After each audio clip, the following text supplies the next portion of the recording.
If you have a job offer from a business in Australia or are currently working for a business in Australia on a skills in demand 482 work visa, there's an option for you to be sponsored for permanent residence by that employer.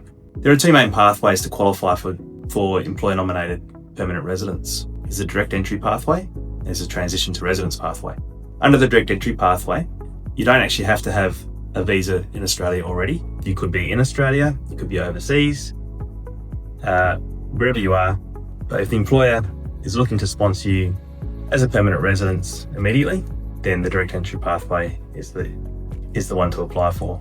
To qualify for the direct entry visa, you need to have a skills assessment as well as 3 years of skilled experience. The experience can be in Australia or overseas.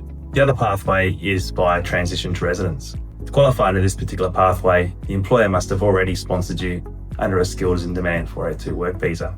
You must work for 2 years while holding the 482 work visa in the same position, and if the employer chooses to do so, they can then sponsor you for permanent residence. For the 2 years, it doesn't have to be with the same employer. It just needs to be with your most recent sponsor.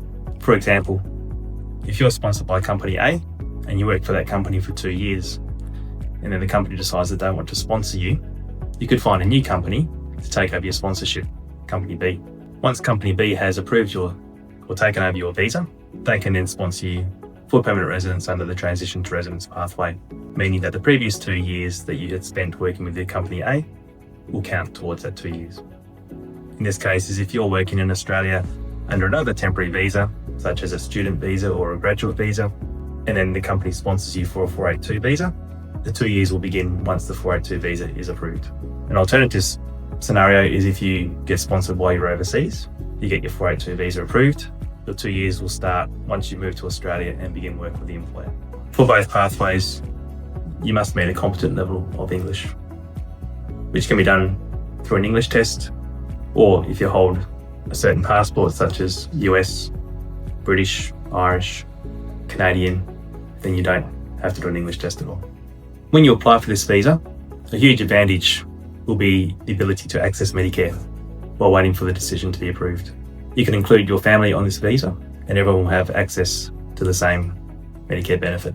Once the visa is approved, you are a permanent resident, which will include your immediate family, being spouse and children. And if you wanted to study further tertiary education, you'd also be considered a domestic student. The application process is very similar to the temporary work visa, although there is no sponsorship requirement for this one.